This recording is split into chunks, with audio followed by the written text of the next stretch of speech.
Hey everybody, it's Dr. Eric Balcabbage. We're back for another edition of the Thyroid Answers podcast, and today we have another guest. And you might think that why would I have a guest on who really doesn't have any background in thyroid physiology or anything specifically in functional medicine?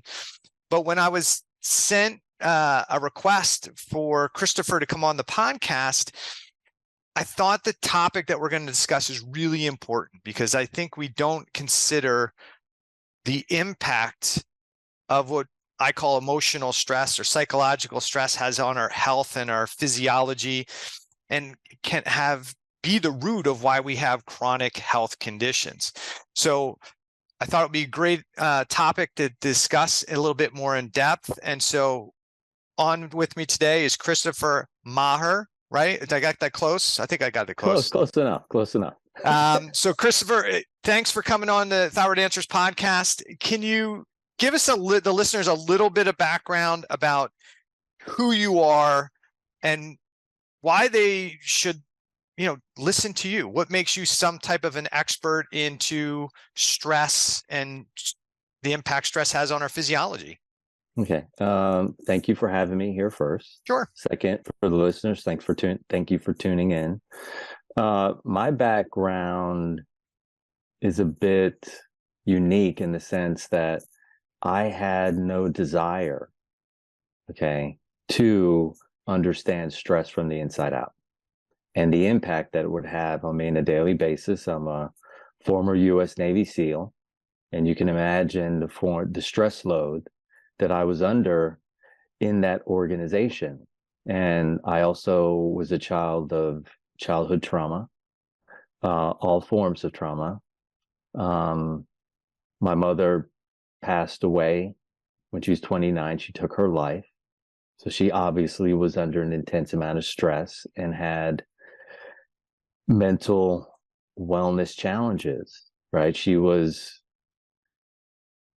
ballooning up to 300 pounds and then shifting down to about 120, 150. So she was yo-yoing intensely in her weight.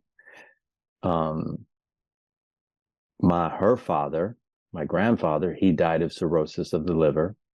My mother's Irish, and drinking is part of their culture and how they manage that stress. And so I chose negative stress management tools as well. In fact, when I was in the SEAL teams, I had no idea I was under stress, because the thing about stress loads is they creep in very slowly until one day you have a chronic symptom and you're like, well, how did I get here?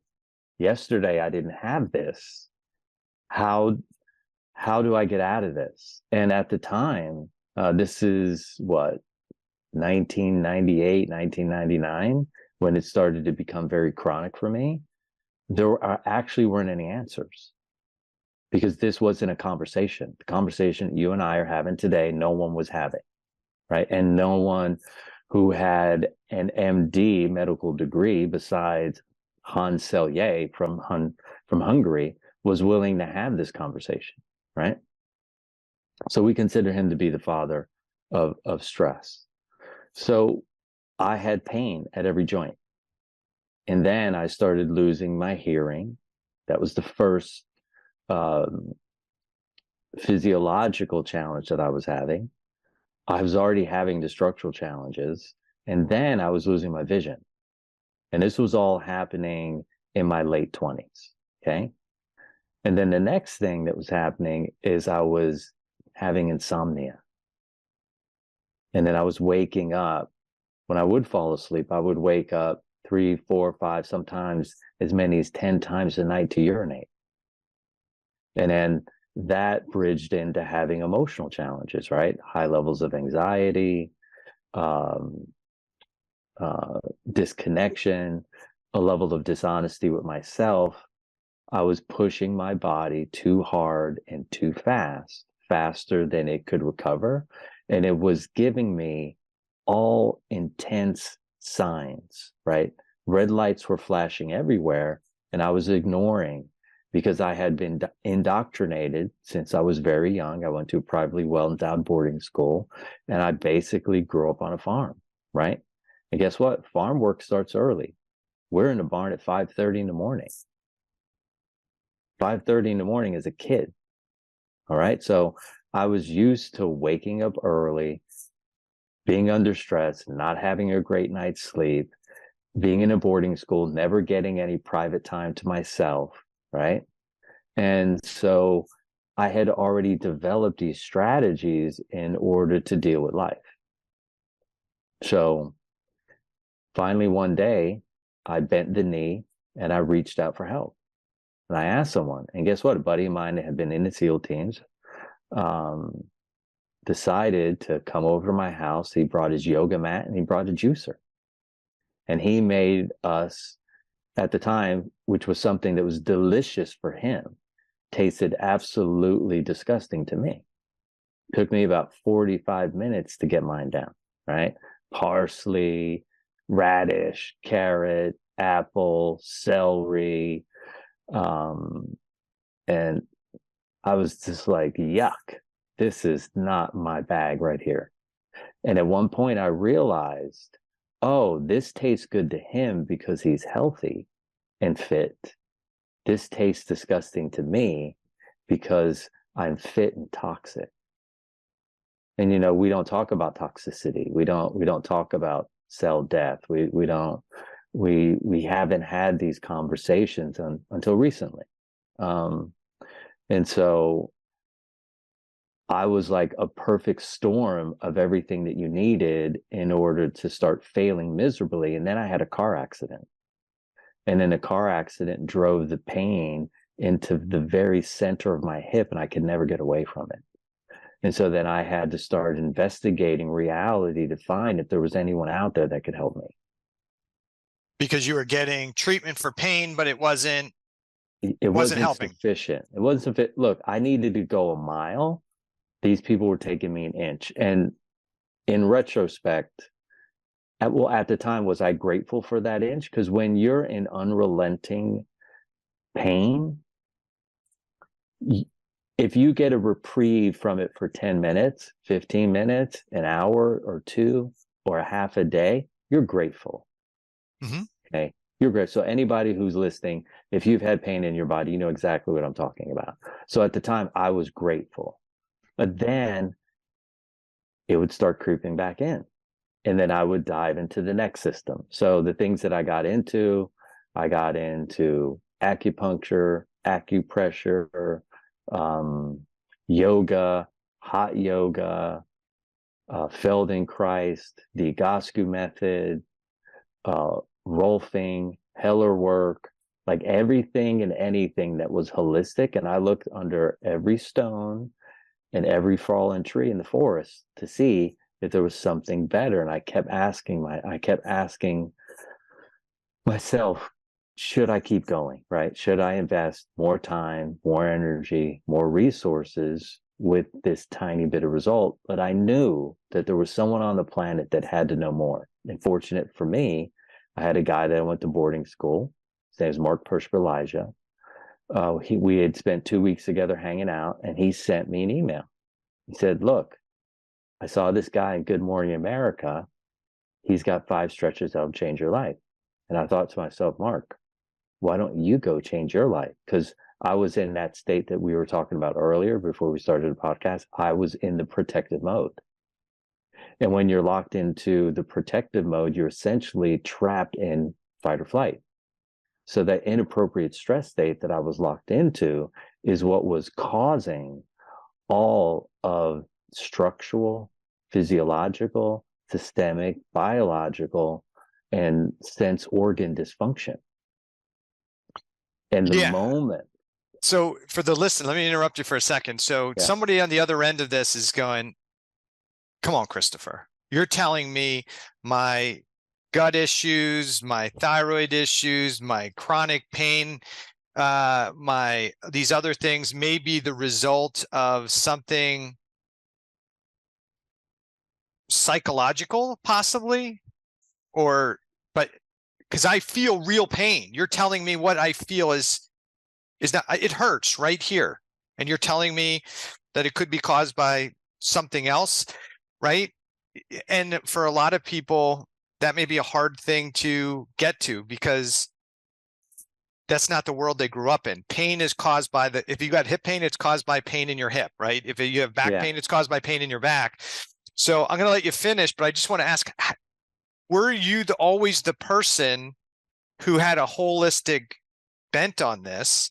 Like, oh, I'm going to try something natural, because a lot of people, especially in the world that you were in and came from, the solution often is not, hey, let's do some yoga and Pilates and stretching and muscle work. It's, hey, let me give you a painkiller so this knocks this down and let's keep going. We got work to do.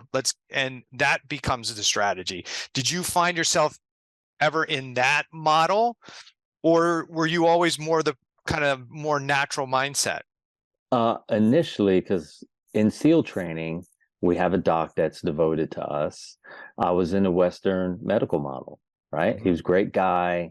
He and I got along really well, and I was pounding ibuprofen, right? That was my solution. And there's a point where that no longer works, right? There's a point where there's not, you're going to ruin your stomach, right? So I was taking ibuprofen, and then I would have a stomach ache. And if I got to choose between having a stomach ache and not eating or dealing with some knee pain, I'll deal with the knee pain, right? Because just a part of me says, yeah, your organs are more important than your joints. Okay, if I prioritize things. And so I was not that guy, to answer your question. I was the guy that just wanted a quick solution. I didn't want to investigate. I wasn't somebody who woke up in the morning desiring to help other people, in the sense that I wanted to devote my life to helping people understand that the inappropriate stress state that they're locked into is the thing that's causing their symptom to be expressing itself into some level of pain, whether that's emotional pain, whether that's psychological pain, whether that's energetic pain, or whether that's physiological or structural pain. Or it could manifest itself as chronic inflammation, immune upregulation, disrupted gut physiology. And so that's important, because a lot of times people think, especially in our world, they're thinking, if I've got hypothyroidism, what's the shiny object of the day? Oh, you must have Epstein-Barr virus. It must be mold toxicity. It must be this external thing that you're fighting, and we have to find it and kill it and get rid of it. And it's sometimes a hard concept for people to realize that what might actually be maintaining my chronic health problem, my chronic illness, regardless of what it is what's going on in the conscious or subconscious mind, what's going on in there that's driving this cell stress and cell danger type physiology that becomes more chronic. And the body's not broken from my perspective. It's just adapting. Like, okay, if I'm still in danger, then this is the way I need to operate. Does that make sense? This is the way that I need to deal with this, right? And so, look, your psyche, and from my experience, people's childhoods determine what they're going to experience as symptoms later on in their life. And if they refuse to investigate, right, and if they refuse to look at themselves as a whole being, who am I physically, who am I energetically, who am I emotionally, who am I psychologically, and who am I systemically, then you're going to miss your opportunity to create a successful pattern interrupt. Because sometimes it's as simple as, like, you got to repair your relationship with your dad. What do you mean I got to repair my relationship with my dad? He was an alcoholic. He was mean. He regularly hit my mother in front of me. But you got to understand that all that locked you into an inappropriate stress state. And if you don't address the thing that locked you into the inappropriate stress state, you're going to be chasing symptoms the rest of your life. So I would say yes and no to that, right? Because if somebody had a traumatic experience, they may have a great life because so let's do this before we get there. So you wound up finding out you were struggling. You went and then did training and try and take care of yourself? Is that how you became, how would you identify yourself at this point? So what I did is I basically got really lucky, right? I prayed a lot, and I kept asking for the next thing. And so as I removed tension and stress from my body, what happened is all of my symptoms disappeared overnight. That quick, that fast. So I'm suffering. Now suddenly I'm not suffering. And I flew up to San Jose. The guy picked me up. He worked on me for 6 to 8 hours, and I woke up the next day and all the pain was gone. So what does that mean? Because somebody's gonna Yeah. go Okay, like, got it. come on, So what does that Christopher. mean? So I use concentric and eccentric contractions to remove massive amount of tension and stress out of my fascia and out of my muscles. And that created what I would name a shift in my bone rotational relationships. And it gave me a major degree of relief, because now the rotations of my bones were all sitting in a completely different position. And now the discomfort, the swelling, the pain was gone. Okay. So you had somebody do some muscle work on you. Some body right? work. Okay. Yeah. So you did a bunch of body work before. So why was this body work different than the body work you've done in the past? This is a great question. The reason why this was different is because I wasn't involved. Right? When I'm laying on a table and someone else is working on me, versus this guy's pushing against me and I'm pushing against him, I'm engaged and I'm involved in the process. And as I'm involved, I can generate more force. So the challenge of what you have happening in the holistic community is that the levers generate very little force. Okay, with a little force, we know through scientific practice and study that little force creates a little change. No force creates no change. Medium force creates medium change. Maximal force creates maximal change. So I got to engage in eccentric contractions in hundreds of different positions. I could generate maximal force, and through his help, he could help me create maximal change. Okay. And so you did some physical work. Yeah. And it changed. You're saying, hey, that changed my fascial and muscle and neuromuscular. It's changing the neural input. 1000%. Right. So you're firing mechanoreceptors. You're kind of calming down nociception, and so you get a different input into the brain. And so for the listeners, one of the things that's important is your joints and your tissues have let's just say two kind of primary receptors. Mechanoreceptors, which fire and send signals to the brain to say, hey, my ankle's moving, this tissue, this muscle is moving, and that signal goes to the brain, so the brain then knows to know what that compensatory response or action should be.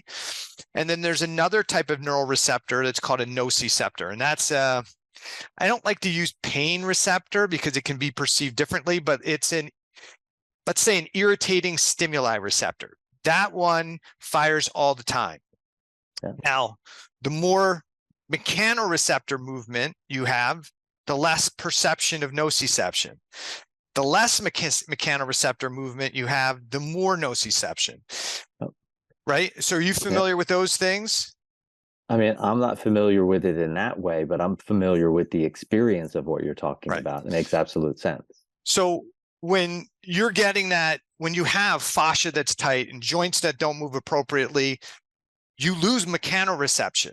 And one of the things that then happens is you get more nociception perception. So think about that like the static on a radio. When everything is moving, you're getting a lot of mechanoreception. That's like having the radio station tuned in really precisely. Yep. There's static in the background. You just don't hear it because you're really tuned into the station. But when you lose the mechanoreceptor firing, then more of that static starts to occur, and it'd be like listening to your favorite station, but it's really hard to get it dialed in. So there's a lot of reception. It's choppy. You kind of miss the words of the songs. It's not clear. And that happens to the physiology. And then there's another impact that occurs as a result of that. My brain needs a certain amount of input, mechanoreceptor input, to function appropriately. And so if I can't get it through my normal joint movement, muscle firing, my brain can create it by tensing up more muscle tissue. So now you get more muscle tension, let's say in your neck, right? Hey, Christopher's got a bad hip. It's been injured. The muscle tissue tightens there. He gets more nociception coming in. It's painful. Now what happens is all the tissue around that's going to tighten. That fires some of that mechanoreceptors. And now the brain's like, okay, now I know how to move the hip. Now I know how to move things. The problem is now we've got this chronically tense muscle that now exhausts, becomes tired, becomes fatigued, becomes inflamed. We get this vicious cycle going on. So I think that's probably a big piece of what you guys were trying to accomplish with that eccentric, concentric is, hey, how can we, whether that was the thought process or not, is how can we activate the nervous system, these mechanoreceptors, and dampen down that nociception?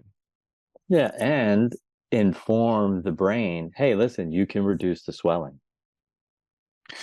Right? You can, because when you have pathogenic swelling and inflammation all over your body, the swelling in of itself is going to be pushing and informing all the nerve tissue around there that, hey,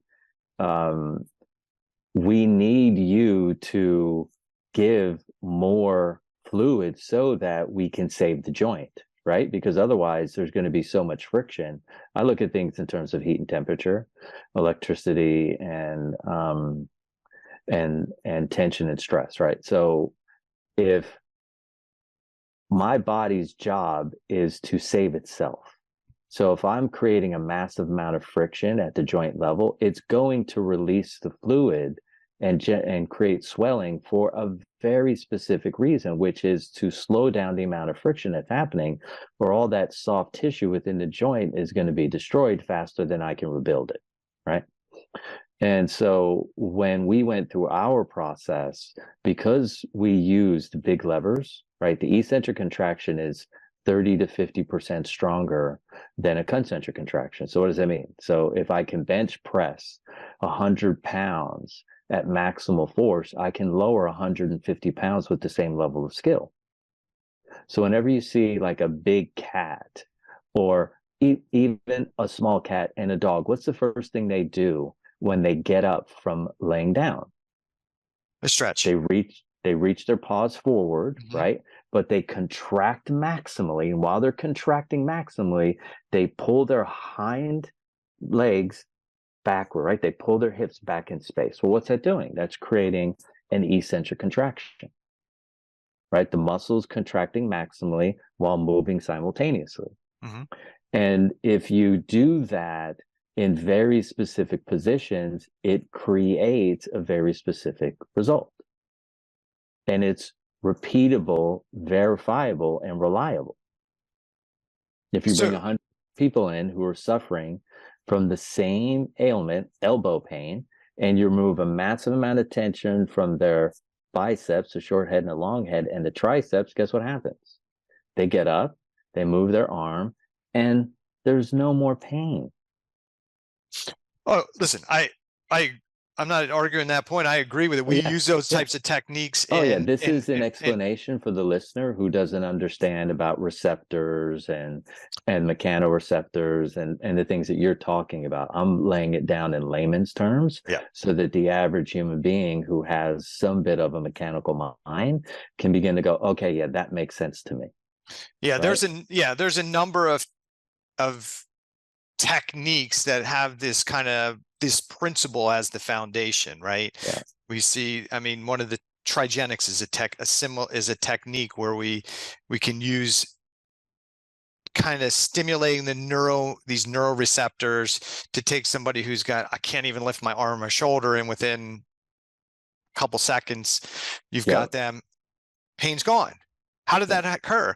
Well, because we just tripped that switch that is the nervous system, and now the nervous system is not firing and causing that chronic muscle tension, which creates imbalance and puts strain on the joint, and it's gone. Is it gone forever? Well, you got to work through that process because the nervous system has plasticity to it, so you have to untrain it. But let's get back to your story, and then let's talk about stress. We understand, we could get back to this technique maybe down the line, but so you get help with this. How do you go from soldier to, my guess is this is what you're doing now primarily, is helping others with this, with chronic, is it just chronic pain, or is it the impact of chronic stress? Yeah, I mean, it's the impact of chronic stress. The end result of that is chronic pain, right? And when I say pain, there's different forms of pain. Some people, they deal with emotional pain. What would emotional pain be? Repression, right? Emotional disconnection, depression, narcissism, right? People deal with energetic pain, right? What does that mean? That means they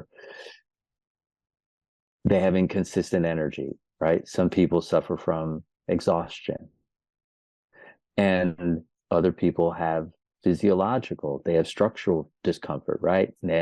Knee, hip, back, neck, shoulder, wrist.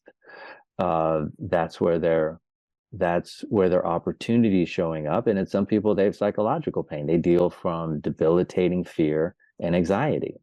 And so the question is, how do you, for me, when the person arrives, they've pretty much gone down the trail of everything that gave them unsatisfactory relief from their chronic or intermittent states of dysfunction. Okay. And then I help teach them and help them remove that stress state, right? Because my focus is on the stress, I don't have to ever really put a lot of attention on the symptom. And I tell them, like, look, I'm not here to change your symptoms. I'm here to help you deal with your stress. And then I do a deep investigation. Okay. So right? let's break down some definitions then. Okay. Yeah. Okay. So people are thinking stress, like emotional. I don't have emotional stress. Or are you talking about finances? Are you talking about physical? So define a couple terms for me if you feel comfortable doing that. Stress, strain, trauma. Because these three words all get kind of used interchangeably and they're different. So what's your definition of those terms? Yeah, my definition of those terms is within a 24-hour period, everyone's body absorbs positive stress and negative stress. So eustress and distress. You have to subtract the positive stress from the distress, and then you're left over with what I call your daily accumulated stress load, right? And so positive stress is anything that you do to benefit your life, okay? Distress is anything that you do that is a negative. So for instance, let's say someone is, instead of running 30 minutes, they choose to run for 3 hours, right? So there's a point where there's diminishing returns. Now, every bit of that positive stress and negative stress that I do not recover from with my sleep is left over and gets piled into my lifetime accumulated stress load. So if I continue to do that day after day, week after week, month after month, I create consistent strain on my system. So stress is this tiny, tiny little thing that over time of continuing to behave, think, feel, and move and do things in the same way piles up into what I call your daily accumulated stress load. When your daily accumulated stress load gets high, it starts affecting your lifetime accumulated stress load. And now you're under constant strain of unresolved stress loads. Okay. So you have to have a high. So what I would think I call restore, repair, and recovery rate. When your restore, repair, and recovery rate is low, your levels of strain are very, very high. But when your restore, repair, and recovery rate is really high, guess what happens? Your strain and your stress loads, they're very low. And so the question is, what causes my restore, repair, and recovery rate to be low? It's your lifetime accumulated stress load. When it's high, it puts you under constant strain, a strain that your sleep is not sufficient enough to recover from. So you take Monday, Tuesday, Wednesday, and Thursday stress load into Friday. And if you do that again and again and again and again and again and again, I promise you, by the time you hit your late 30s, mid 40s, you're going to have some chronic symptom that you need to reach out and get help for. But the challenge is most people, not your listeners, but most people are in a category that I call stress ignorance. And when you're in stress ignorance, you think that, oh, I'm just getting old. Like if I talk to one of my aunts and she has little pain in her wrist, she's like, well, it just happens. I'm getting old, honey. And I'm like, no, chronically, yes, you are getting older, but your body's getting less efficient because you only sleep 3 hours a night. Yeah. And I agree with a big part of what you said there. I think I use different vernacular in my discussion, but for the listener, I'm going to define those terms maybe a little bit differently, but maybe similar. Stress is the experience on the system. Yep. From my perspective. So it could be somebody yelling at you. It could be running. It could be whatever. That's the thing. Strain is the impact or the change it causes on the tissue. So that's the strain. So that's somebody yells at me. What's the strain on my system? Does my body need to adapt to it? Does it need to change to that? Trauma is the emotional or psychologic result or manifestation of that stress experience. That's kind of how I define them. Are you okay with those definitions? Yeah, I mean, I'm okay with those definitions. The thing that I would add is I created a term called strauma. Mm-hmm. Right? Because what happens when you use the word trauma, most people relate that to, oh, I went over to my uncle's house. He was drunk and he kicked me in the back when I was walking out the door because he didn't like what I said, right? They relate trauma to a specific event, right? So I created a term called strauma, which is stress and strain plus time. Okay. So if you're under a sufficient and consistent level of stress over a long period of time, eventually one day, guess what happens? You end up with the same symptom that the person has that was raised in a household where their mother was yelling at them all the time, except it takes you a little bit longer to get there. Okay. And so there had to be a term for that because I couldn't find any when I researched. So I created a term called strauma, stress that's unresolved plus time that eventually causes a person to experience the same type of symptom, right? For instance, Mr. Johnson goes down, he's 55, he goes down to tie his shoe. He's getting ready to go to work.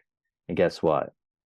He has a disc that slips out of position, and now he's stuck on the floor for 12 hours till someone comes and helps him.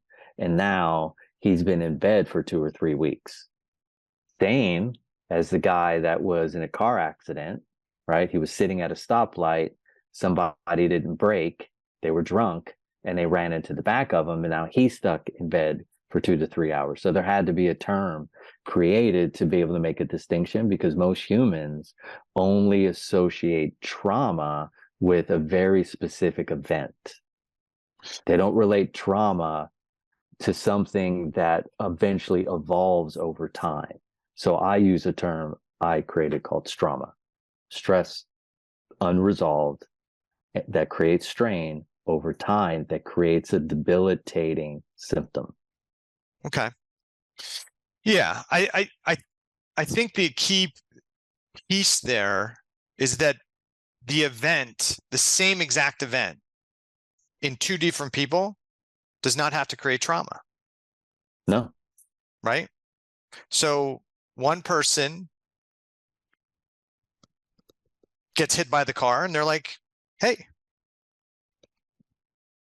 got hit by the car, do my rehab, I'm good. The other person, that incident changes, has a longer effect on their emotion and their psychology. How they interpret that situation has a negative impact, a more negative impact on their physiology. Yeah, for sure. That would be the trauma, right? Yeah. I mean, well, yes. If the person, well, I mean, we're getting into a funny little area here. But if the person is locked into an inappropriate stress state for a very long time, when that car hits them, they're going to have more explosive symptoms because they're already locked into a stronger inappropriate stress state. So let's say you laid down every human being on the planet and we took every one of them through teaching, through testing. What you would find is that the average human being is 1.5 inches out. And what that means is their brain is electrically, one hemisphere is clearly turned off, right? But some people have at least some electrical function that's going in one hemisphere of the brain. And if we take them teaching through testing and then we pull them out of that inappropriate stress state, guess what happens? Both hemispheres of the brain turn on. And so the person who is in an intense level of an inappropriate stress state, when they get in that car accident, you're right, their history is going to result in more consistent, explosive, intense symptoms that are going to be very difficult for them to get out of. And the other guy who's been an athlete his whole life, moves his body regularly, has the same exact accident, he's in an inappropriate stress state, but he's only in there, he's locked in to a lighter stress load, then he's going to have less symptoms. Okay. Yeah. All right. So I'll agree a couple of things. The hemisphere turn on, turn off. I'm that's more metaphoric, but that's not really what happens. So I want to make sure people don't think that their hemisphere is turned off. So I talk about it from a different perspective, but I think we can get some clarity there. We all have a certain threshold for how much stress we can put on our physiology before it causes the body to have to adapt. We have two operating modes. One's called homeostasis, where I have all the energy to do all the things I need to do. And there's another state called allostasis, where I can't create enough energy to do all the things I need to do. So I have to turn down the physiology to certain systems to take care of other systems. So we shift from, like we said before, from manufacturing to cell defense, or the more important thing. Now, stress in itself isn't always bad, right? And even we use these terms, eustress and distress, like distress is always bad and eustress is always good. I don't know if I agree with all of that, because we can have a negative stressor on our physiology. And if we recover from it and overcome from it, it can be a huge learning experience and make us stronger and more adaptable. And we can have a lot of what seem like Eustresses, good stresses, that if we do it for too long, too hard, it becomes problematic. We kind of use is exercising good? Yes, we would call that Eustress. Is excessive exercise can become a problem. We see a lot of athletes who look fantastic, but are terribly unhealthy because that Eustress become excessive. And it's not about the stress itself, because two people can experience the same stress and have totally different experiences. And I think this is where what you're getting at is we also have a threshold. Everybody has that threshold before they shift from homeostasis to allostasis. And if you have stress, but get good recovery, you're back to baseline again. But if you're going through, and if you have an acute stress, you can have a really intense acute stress that pushes you up to right to the edge of your threshold, and you can come back down and your body adapts really well. But if your starting point for the day, let's say, is 3/4 of the way to your threshold, and you have the same acute stress, you're into danger physiology. Yep. And so now you change your operating mode. You could have one person have a massive amount of stress, and everybody agreed that is a massive stress. That should have created change, but she adapts fine. And then somebody else, we'd say, all somebody did was say no to them and they lost their stuff. How could that be? Well, because they're already beyond their threshold, or they're floating in that threshold. And I would agree with something you said earlier. I think a lot of us are floating just in and out of that threshold all the time. Some of us are stuck in danger physiology, and it becomes, where you called it, I'm not sure if you said ignorance. Stress ignorance. But it's Tuesday. This is what every Tuesday's like. This is the norm, right? So I think we've got people walking around that don't know what a low stress response or homeostasis actually is. They're operating so often at the borderline or in that chronic maladaptive state that they consider that's the norm. This is how I always am. Yeah. And when it becomes the norm, here's the challenge for most humans that are stuck in stress ignorance. Their parents had the same symptoms. Okay. So, well, guess what? Their dad was also an alcoholic. Their mom also binged on sugar when she was locked into her inappropriate stress state. And so then people start making excuses for the things that they're having, right? And they're choosing to stay in the protective mode and not reach out and ask for help or not investigate. I mean, it's not until recently. I mean, thank goodness for the internet, right? Because people who were of a lower class of education, right, they weren't able to investigate thoroughly why I'm locked into this inappropriate stress state and dealing with these symptoms. And so because you're willing to investigate even deeper than most humans are ever willing to go, people have access to people like you and have access to people like me, where now they can begin to understand what is the underlying cause of the symptom that they're dealing with. Most people, they only want to deal with the branch. They never want to deal with the root, right? Because with the root, it's easy to reach up and grab the branch, right? It's super, super easy. Oh, guess what? Oh, I can see. So what they do is they say, okay, well, let's just cut off the edge of the branch, right? Rather than looking at that root-based inappropriate stress state that they're locked into. And when I measure someone's stress state, I measure them by how far their feet are out, right? Some people, guess what? They're 1/8 of an inch. Some people are 1/2 inch. Some people are 3/4. Some people are 1 3/4 inches. So when one leg is that much longer than the others, because one hemisphere is operating differently electrically, okay, it creates a stress on the body. And the moment you pull people out of the inappropriate stress state, guess what happens? They can actually hear what you're talking about. And so when you have stress ignorance, it's very difficult to wake that person up unless they have a symptom unless the symptom is so intense, they won't change the pattern of living.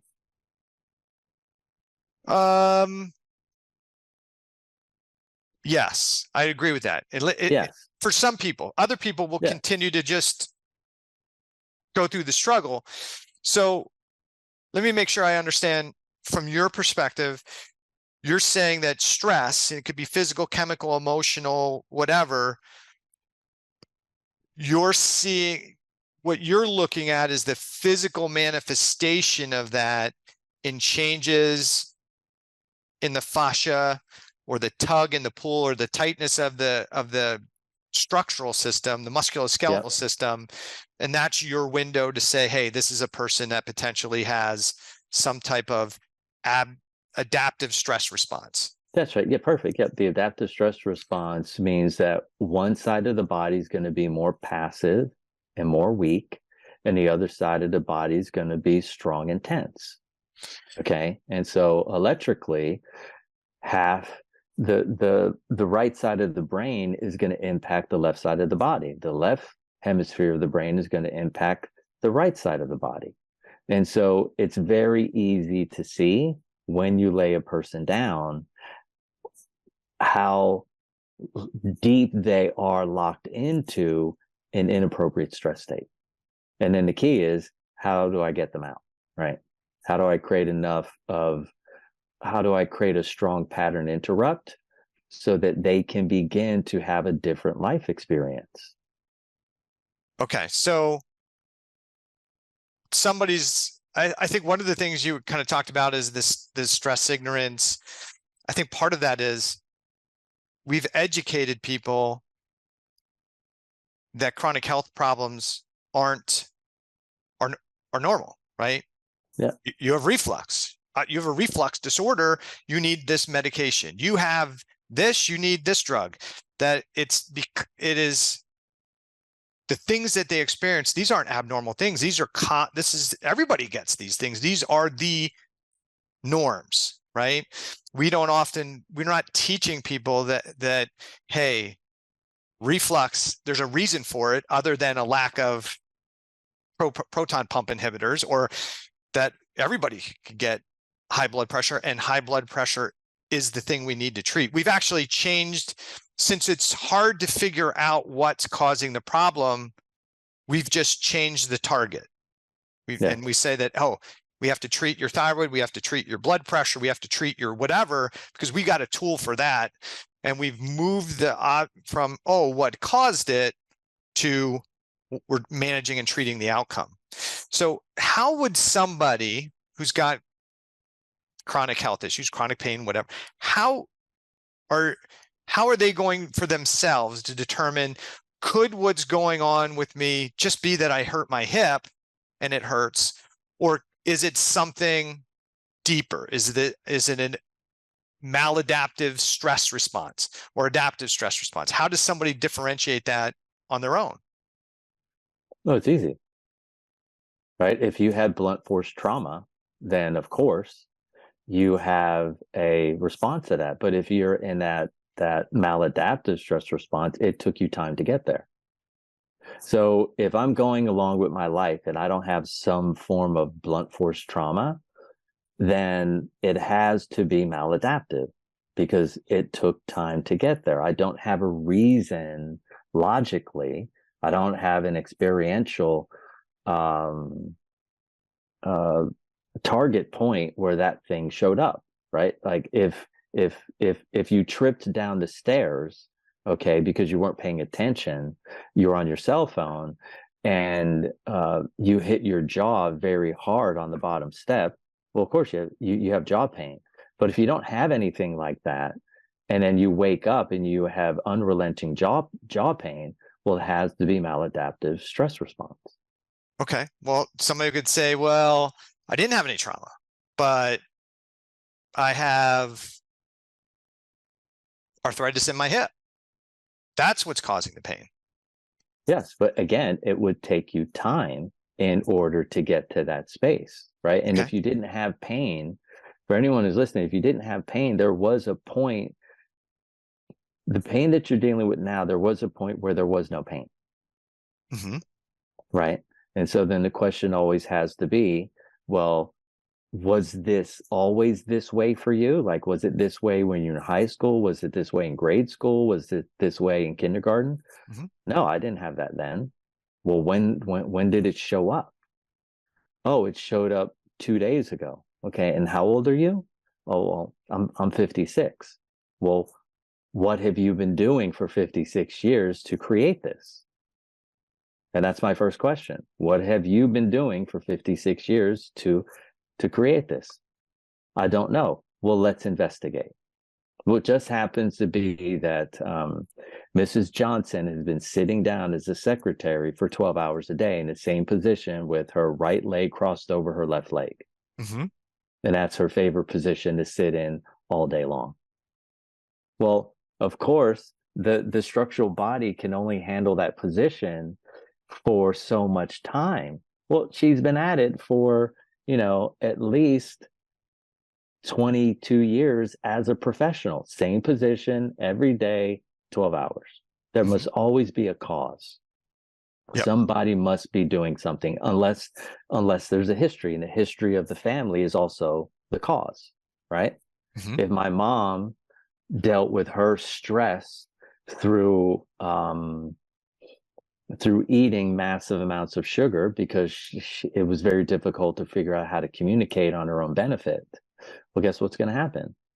The daughter grows up in a household, she sees that strategy, right? And because she was raised in that environment, she applies the same strategy, right? So I always point people to look at, well, what was your winning strategy for life? And then what negative stress management tools do you choose to use on a daily basis, right? And guess what happens? After I do the investigation, I figure out what their main strategy is for winning at life. And then I find out what their main daily drug is that they're addicted to. And as soon as they start to reduce, and well, first, once they understand, then they have their aha moment, like, oh my goodness. And then I ask them, did your mom or dad use the same strategies? Oh, 1000%. How about your grandma? Did she use the same strategies? Oh, yep, of course she did. So when I look at when someone who's suffering from some debilitating level of pain, and we talked about this earlier, whether it's physiological, whether it's maladaptive, whether it's psychological or emotional, or structural, there's always a cause, right? If you investigate their history of their family, you're going to find out that they chose to use some type of stress management tool, whether it was positive or negative. We happen to be in this time in history where we use positive stress management tools. What would that be? Breath work, practicing painful honesty, communicating clearly. What does it mean to be a good leader? People are doing yoga. People are doing all kinds of positive things to deal with their daily accumulated stress load, right? But when you talk about the maladaptive stress state that people get into, the conversation or the language that I use is their lifetime accumulated stress load. But what's their lifetime accumulated stress load made up of? Their environment that they were raised in, their epigenetic and genetic predisposition, plus all of the daily accumulated stress that was never resolved by their restore, repair, and recovery rate, their sleep. And as that gets piled on day after day, week after week, month after month, year after year of over adapting, right? Stress response, guess what's going to happen? You're going to end up with intermittent and chronic discomfort in some fashion. Oh yeah, listen, I agree with you. I mean, my background as a chiropractor, right? What did we, hey, we're always looking for what created this, right? In functional medicine, we're always saying, okay, what is it, right? How did we get here? And one of the most important pieces of somebody's intake process is looking at their health timeline, their story. How did we get from start to here? Because that often tells us this kind of the same idea. What are the accumulation of stressors that got us to the point that we're operating from this cell stress, cell danger response? So we're having the same discussion, just kind of using some different terminology. But I talk about this all the time. People think, well, I just got Hashimoto's autoimmune condition in my 40s. Okay, it didn't happen yesterday. That's when you got diagnosed. Let's go back and look at your health history and start working our way backwards to figure out how this got here. Oh, you were C-section, not vaginally born. Mom wasn't healthy to begin with. Lots of antibiotics as a child. Like, you can start to see how we got to this point where it's a big enough problem where, hey, I need to do something about it. I joke that, people, I think there was a famous philosopher named Donkey who says to Shrek, ogres are like onions, you have to peel back the layers, right? But that's how chronic health issues are. We have to peel back your layers. What we want to often address is the thing that's bugging us in the moment, or the thing that is diagnosed in the moment, and we latch on to that as the thing that's the problem. But that's the manifestation of days, weeks, months, years of accumulated stress that becomes chronic. And so for the listener, acute stress could cause you to have chronic health issues, but oftentimes this sneaky stress that creates the problem is what Christopher's talking about, is this low-grade cumulative stress without recovery, which is why when you cheat sleep, you can't recover, right? You really never get out of, you never get back to baseline, right? Yep. You never get out of the stress response. In fact, you feed the stress response. And then what happens is your nervous system begins to identify that as you. Right. And that becomes the new norm. Yeah, right? that becomes the new norm. And so the question for me always is, well, how do I create a successful pattern interrupt in the patterns that are going? And so the first thing that I do is I get people to list out their daily drugs that they're addicted to. Mm-hmm. I call those negative stress management tools, right? People are going to use what's available to them in their environment, right? So if I go into a poor neighborhood in Peru, right?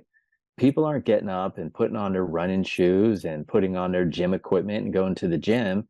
They're getting up, and the guys are up at 5:30 and they're working in the fields until 7:30 at night, hunched over in these very strange positions. Okay. And yeah, they might be able to stand up for 2 or 3 seconds, but they need to go back down because they need to keep producing. Right. And so they're going to use negative stress management tools. After that day is over and that guy's back hurts, you know what he's going to do? He's going to grab a beer. He's going to grab a shot of tequila. Okay. He's going to make a mojito. And he's going to make a mojito. And he's going to do what? He's going to down a few of those until he or she feels numbed out. And then they're going to go to sleep. They're going to get up. They're going to do it all over again. And their body's doing everything that it can. And I like the words that you use, adapt to the environment that this guy or gal constantly lives in. Mm-hmm. And then eventually one day that guy's going to bend over and he's going to get up, and his pain is going to be too big for him to ignore. And it's going to be too strong to be numbed out by the alcohol. And hopefully he or she has someone in their life that could say, hey, go listen to this podcast or go read this book. The challenge is these poor guys that are living in these poor neighborhoods, they're not educated, right?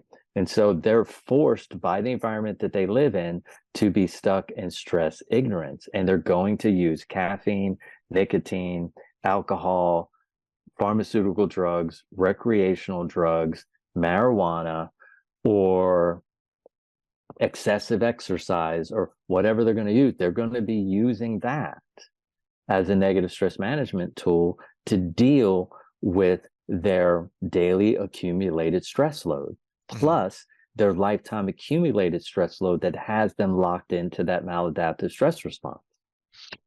So let's use your dude in Peru, right? And say, all right, you're assessing, you're saying, hey, how we got here is accumulation of stress. This day in, day out pattern of work creates imbalances in the musculoskeletal system that puts you in this position that creates discomfort. But instead of addressing and spending time working on the imbalance, you're reaching for the drug, the toxin, to help offset that discomfort, which then creates another problem, because now I'm drinking too much alcohol. It's toxic to my system and it's creating inflammation and leading to more body fat, and more body fat's leading to more inflammation. It's upregulating the immune system, and it becomes this vicious downward spiral. Yeah.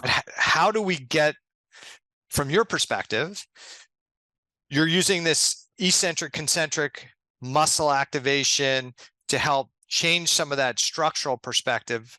And I'm going to let you explain it. So that might be the tool to change what we see physically, right? But how do we get that person to change? Because I always say, your state of health is really the accumulation of habits and behaviors over time, right? Yep. If I don't expect anybody to be perfect, right? But if the vast majority of things you do are really good habits and you have a few bad behaviors, you're probably going to be pretty healthy. But that's not what we have. We have people with a lot of bad habits and a few good behaviors and then wonder why they're not healthy. So how do we get this farm worker in Peru who has to work all day, who has to be bent over day, to change his habits, his patterning? You can give him you can use the technique, but how do we change the habits and behaviors? So can you answer both of those?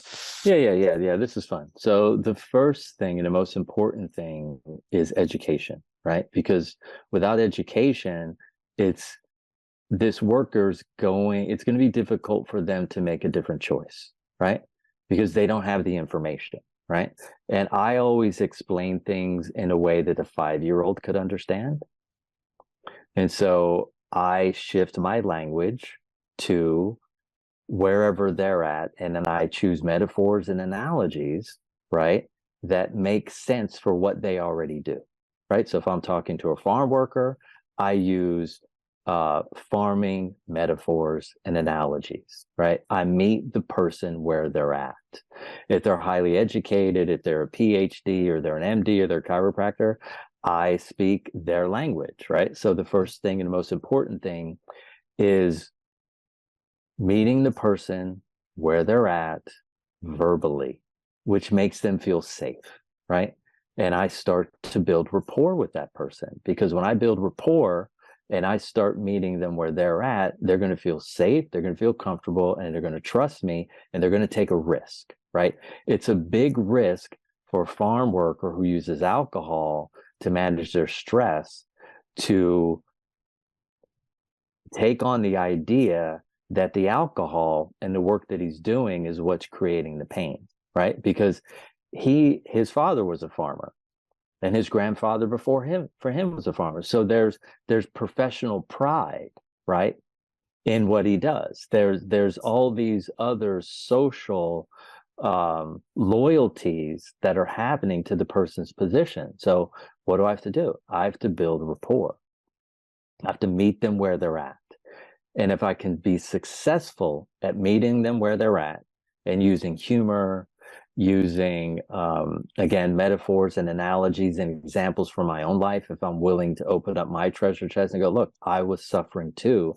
I understand the pain that you're in. And over time, let me share with you what has worked for me at a personal level. Now the trust is in place. And once the trust is in place, they're able to take a risk.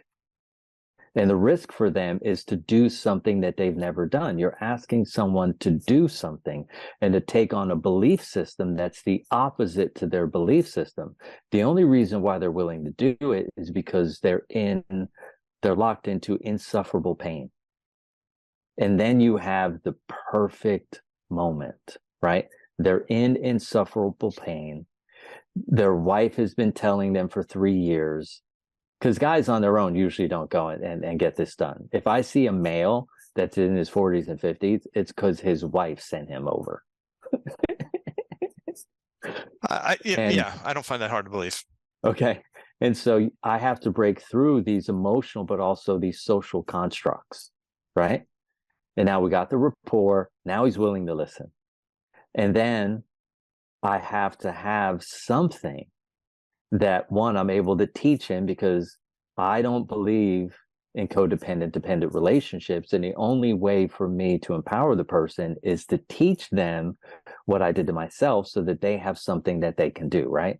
It's like if you bring someone who's addicted to heroin into a treatment center, you got to give them another drug or they're not going to stay. So if you don't give them methadone, right, when you turn your head to the left, they're going to walk out the back door, right? So I have to give them something. And so I teach them how to use concentric, isometric, and concentric contraction in very specific positions to remove a massive amount of tension in a short amount of time with very little effort. Okay. Mhm. And in the process of walking them through that, I've empowered them.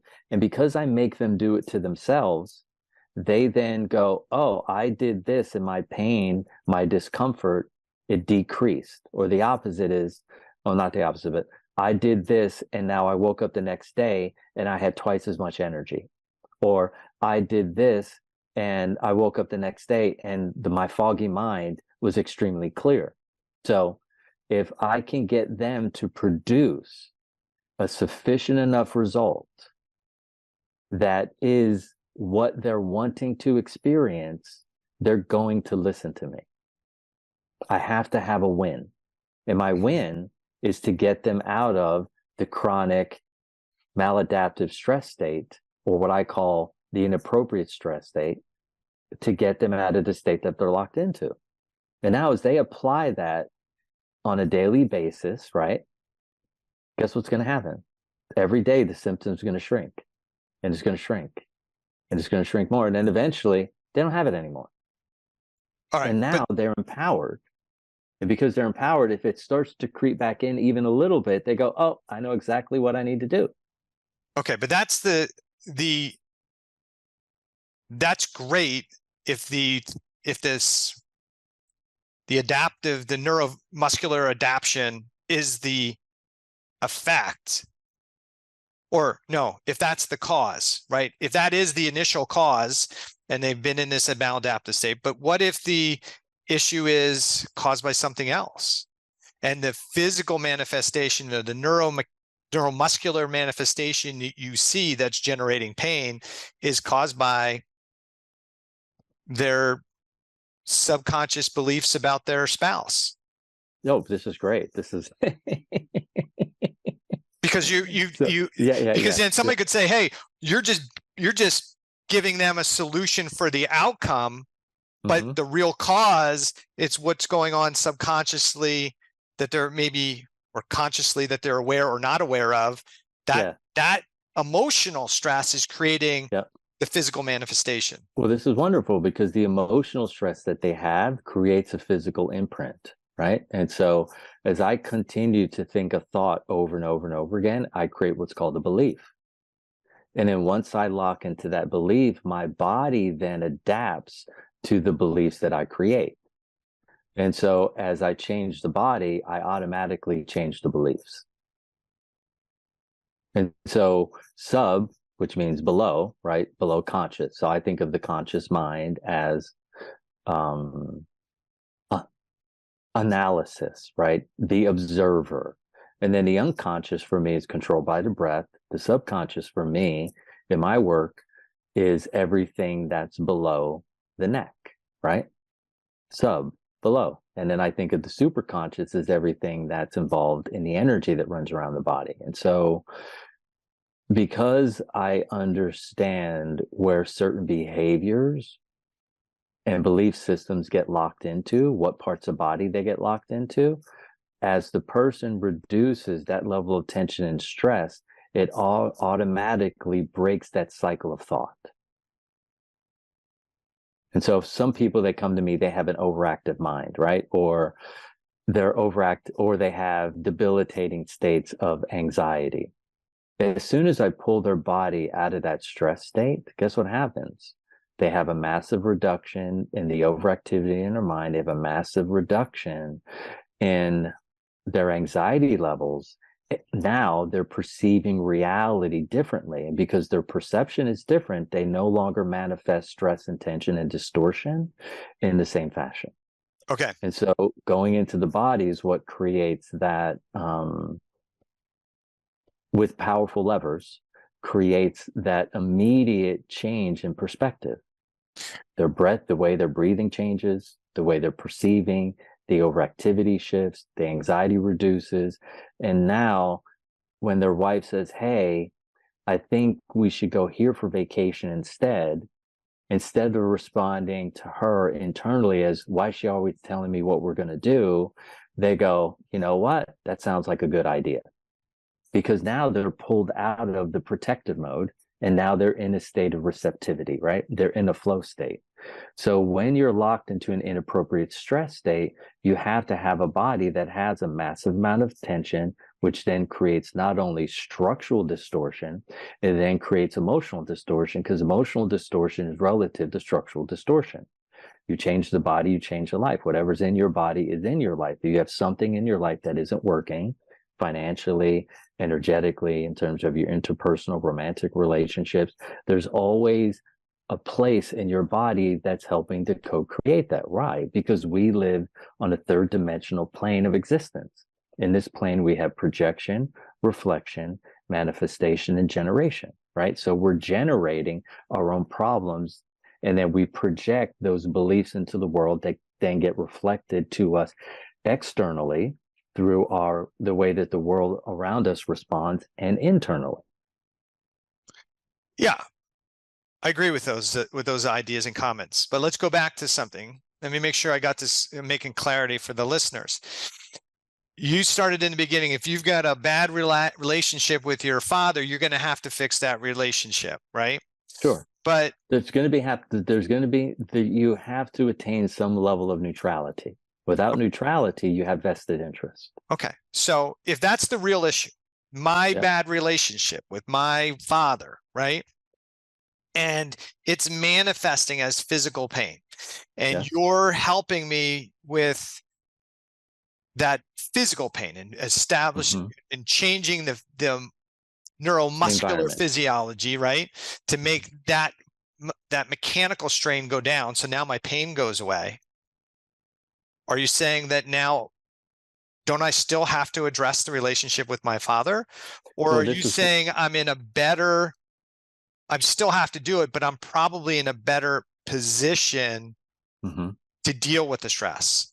Yeah, for sure. Or to deal with the situation? Because I just want to make sure I'm not, maybe I am confusing what you're saying. Like, hey, if I do this and I change the physical component, you won't have a problem with your father anymore because I removed the physical component. It was the physical component that was maintaining the problem you were having with your father.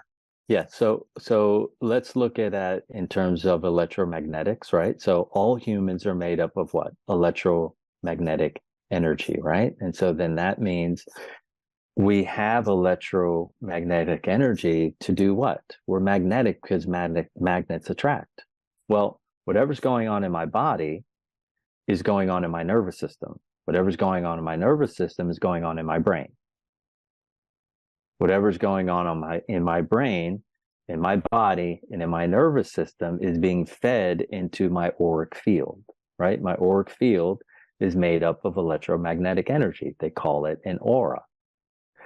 When I shift and reduce a massive amount of stress, tension, and distortion, right? And when I get out of that inappropriate stress state, what you would call that maladaptive stress state, when I get out of that, now my auric field has changed.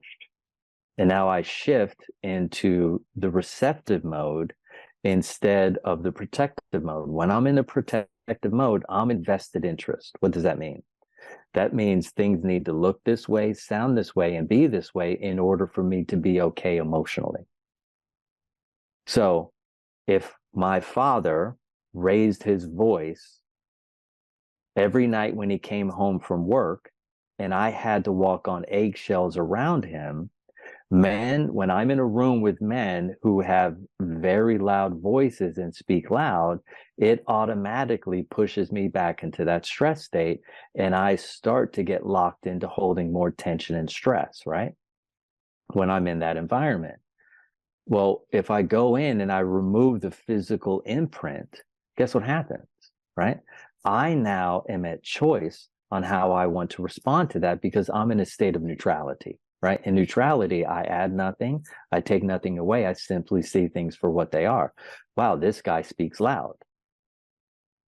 Otherwise, what happens is this guy's loud voice has control over how I'm going to respond emotionally. So what choices do I have?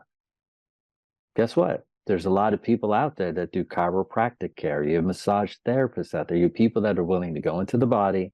They have a lot of mastery, and they can start to reduce the distortion that was created at a physiological, a structural, an emotional, an energetic, and a psychological level by simply reducing the amount of tension that's in the body.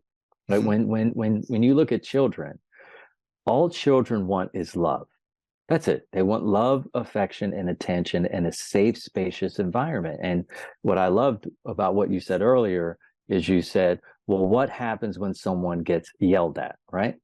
Well, when you're a 2.5-year-old child, you're crawling across the floor, reaching for the shiny vase.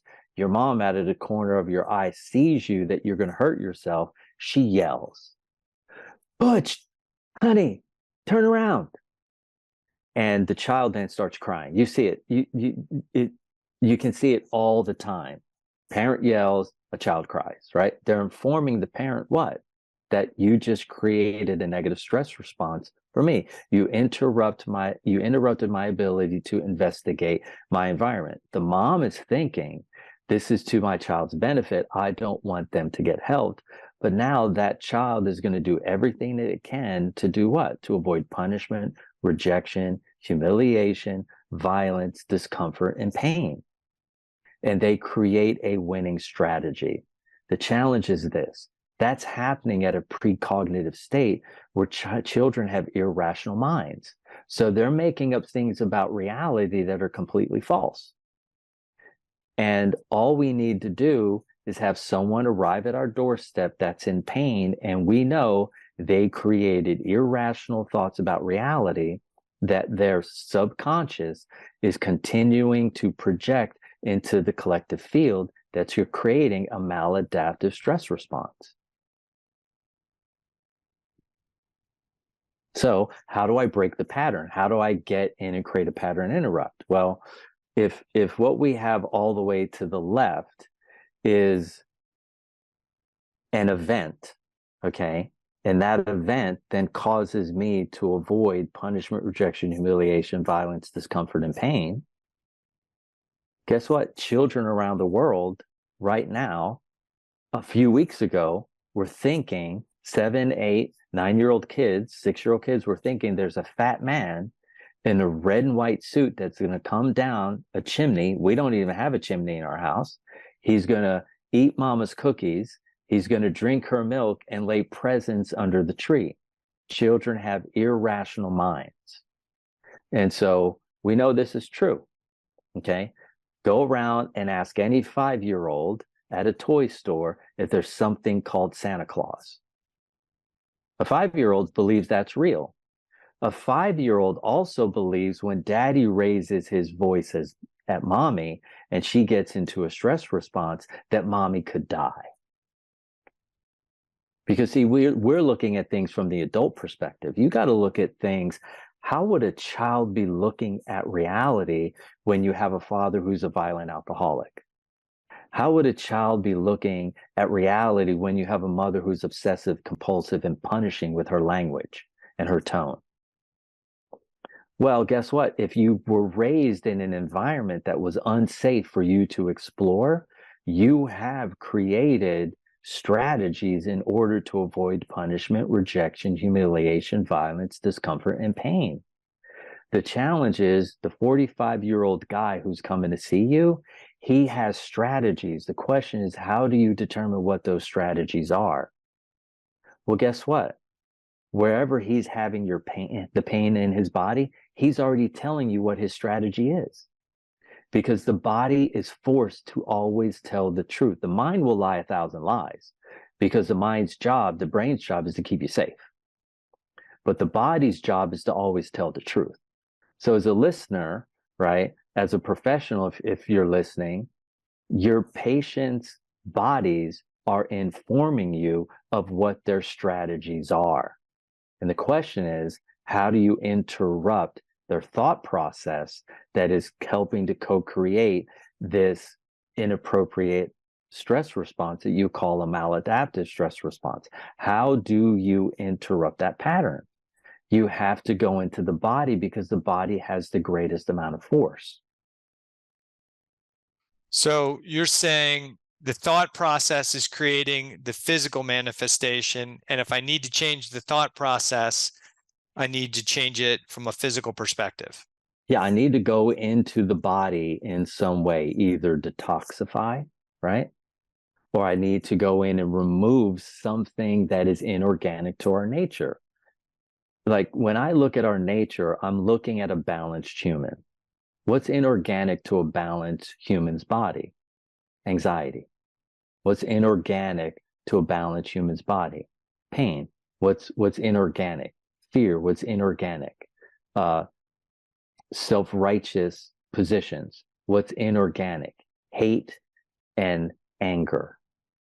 What is organic is excitement versus anxiety, confidence versus fear, righteous behavior versus self-righteous behavior, and comfort versus discomfort. That's a balanced, neutral state of function. When a person has been under strain for a long time, under a stress load for a long time, in a maladaptive stress response for a long time, they are going to one day get a symptom that's unrelenting, and hopefully they find somebody like you, and they find somebody like me, or they find somebody that's one of the professionals on this call that can help them create a successful pattern interrupt, so their body, brain, and nervous system can inform them, hey, guess what? That thing that you're fearing, that thing that you're scared of, there's no need to fear it or be scared of it. Actually, when you get to that crossroad, instead of always turning left, you now have the opportunity to turn right. Yeah, I guess, listen, I agree with a bunch of the stuff. I think maybe things I question when you talk about organic, inorganic, normal, abnormal. I think to have pain is not necessarily an abnormal occurrence. I mean, it's a normal, meaning it's inorganic to a balanced human is what the response was, right? An imbalanced human, that's a normal state of function. A normal state of function is to have pain for someone who's out of balance, right? Because everything is relative and reflective. Whatever's going on in my outer story has a direct impact on my inner circumstances. My inner circumstances, my biology, my physiology, my structural health, my mental wellness, my emotional wellness, my psychological wellness have a direct and reflective impact on my outer life. So I'm speaking from a position of neutrality. For a person who's in neutrality, pain is inorganic to them. They don't experience pain. Okay. For a person who's in a balanced state of function, they communicate clearly about their desires, wants, and needs. They are open-minded. They are generous. They are honest. They are passionate. They are unconditionally loving. They are forgiving. They have the ability to set clear, defined boundaries. They are sober and eat high quality food. They make quality decisions. They can problem solve instantly, and they're deeply understanding, and they're constantly humorous, right? So those are high functional states of behavior. Mm-hmm. What we're having, the reason why I'm bringing up that aspect of the conversation is so that anyone who's listening in could go, oh, you mean attaining a state of neutrality at a physical, physiological, structural, psychological, emotional, energetic level is possible? Yes, it's totally possible, because as long as someone knows that that state is possible, they're willing to investigate and they're willing to do the work necessary in order to get there. But if they don't know that that's possible, okay, they're okay with suffering needlessly and staying in a state of stress ignorance. Yeah, I agree with I agree with those pieces. And I talk about, raising your level of fitness in your emotional fitness, your physical fitness, your chemical fitness, your nutritional fitness, right? Your sleep fitness, your respiratory fitness. I think you're talking about the same thing. As, hey, as I raise my level of competency in these areas, I get to a higher state of health, a higher state of neutrality, or however you want to define it. But those are constant things. And the biggest challenge I think we have as a society is we look around and we consider what we're experiencing the norm, because everybody else is, hey, he has the same thing. He has the same thing. So this is the norm. And we think that that's as good as it gets because the people around me are, or this is how I am every day. But those people who are active and engaged in trying to improve their level of health realize that there's always something better, right? There's always another level to get to. You train, exercise, you go, man, this is as much as I can lift. But if you keep at it and keep training, you go, oh man, I can lift more, right? I can only run 5K. Well, let's keep training. Oh man, you know what? I pushed harder. Now I can run 10 miles, like 10K, right? So we often are in a state of ignorance of, we don't know that what's possible, what's achievable, because we're kind of stuck in our stuff, and our environment reinforces our limiting beliefs, right? And so I think there's a lot of points that we talk about. We just talk about it from a different perspective and a different angle, but I think the general philosophy of what we're trying to talk about is very similar. And so I want to kind of bring this home a little bit, because I got to jump on another call. If people want to learn more about you, where do they go? They go to truebodyintelligence.com, and they can read and go around the site, get a little bit of information to themselves. But if there's somebody who they're very serious about wanting to upgrade and get into a state of neutrality and put balance back in their life, physically, mentally, emotionally, spiritually, energetically, then you email me from the website at support@truebodyintelligence.com. And then my assistant, she'll send you a one sheet, and you take the steps necessary for us to get on a call, and we'll have a conversation. Awesome. They could order my book off of Amazon, Free for Life, a U.S. Navy SEAL's Path to Inner Freedom and Outer Peace. And they can get a high level education, because without the education and without being informed, it's impossible for you to make a really good decision to your own benefit, right? And my thing is to inspire people to take heartfelt action to their own benefit and the benefit of those in their family and their community. Awesome. Hey, Chris, an hour and a half went by really quick. It was a good conversation. I appreciate you coming on. For the listeners, go back and listen to this one a couple times. I mean, I think there's a lot of deep thought going on here. And even though it might seem like at times we weren't in agreement, I think Christopher and I are in agreement on a lot of these points. And that stress, whether it's physical, chemical, emotional, microbial, changes our physiology. And sometimes we can see that manifest as physical issues, and many of the issues that we complain about, my gut, my thyroid, my shoulder, my neck, my whatever discomfort, pain, or disorder we experience, is often the result of poorly managed stress response. We're stuck in that cell danger physiology, and it becomes the norm. So Chris, thanks a lot. I'm going to jump on to another podcast, but I appreciate you coming on, and maybe we'll do this again. Okay. You're doing with everyone. All right. It's important. We need people like you. Thanks. All right, Chris, take care, and maybe we'll chat again soon. Okay. Okay. Take care. Take care.